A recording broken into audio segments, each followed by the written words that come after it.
there was one other big news which I think raises a lot of concern amongst Formula E, is that they have they postponed Mexico, and they've postponed Sanya, and pushed them back because of the coronavirus pandemic. And we've got 2 events technically, so I think it's the 6 events that we need, but we've got 2 events with 4 races now, with Santiago becoming a double header in January, so there'll be a race on the Saturday and the Sunday, and Diriyah in February is also a double header. So we've got 4 races, but obviously 2 events.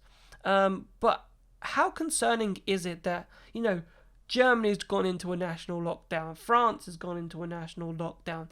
Yes, we're still in 2020, we're not in 2021 yet, but the UK looks set to go into a national lockdown.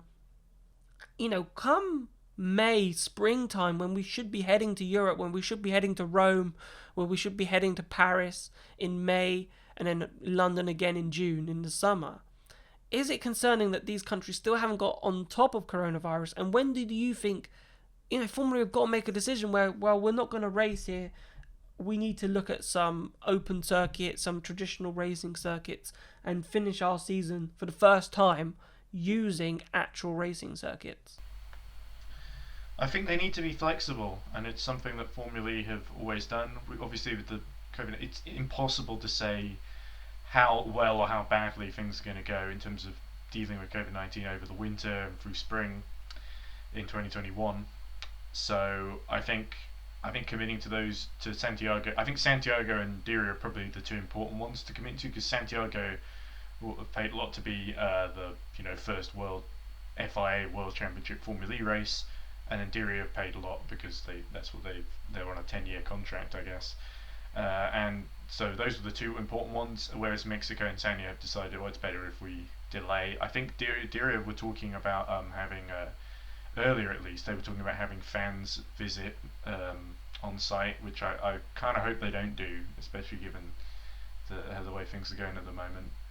So in terms of using traditional tracks, because they're all real, because they exist in the real world, but going away from street circuits to finish the season, it's a sort of thing of, I think it's very easy to go, let's just go to Silverstone, but the problem is you've got to sort of put chicanes down the Hangar Straight, and it would definitely be a compromise. I think it's probably something that Formula E's been quite hesitant to do in the past, when they were going through their options, like for 2020, when we had when they ended up going for the 6 races in Berlin, which I don't think they're too keen on doing again if they can avoid it.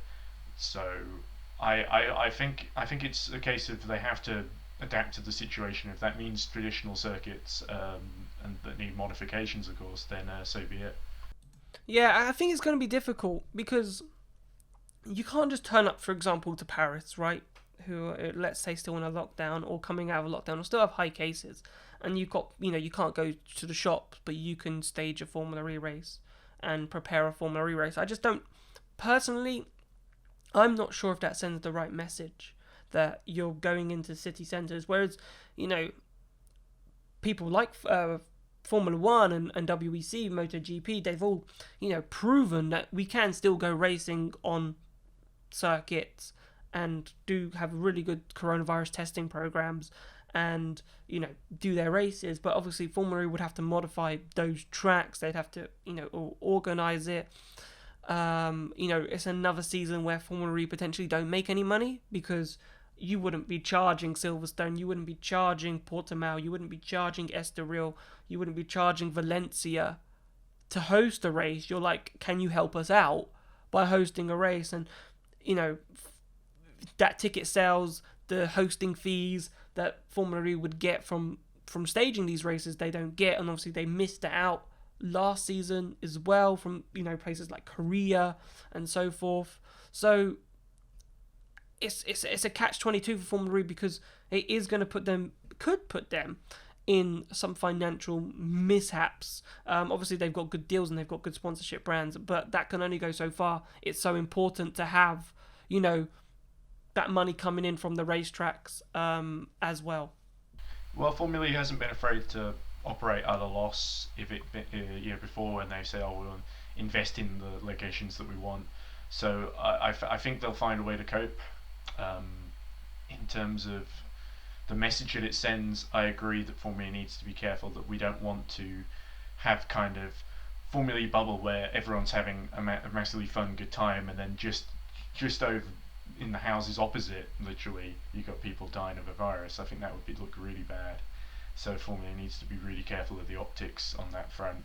I would be very surprised, by the way, if we have the London E-Prix in 2021, because at this point I just can't see it happening. I'm very pessimistic about that, unfortunately.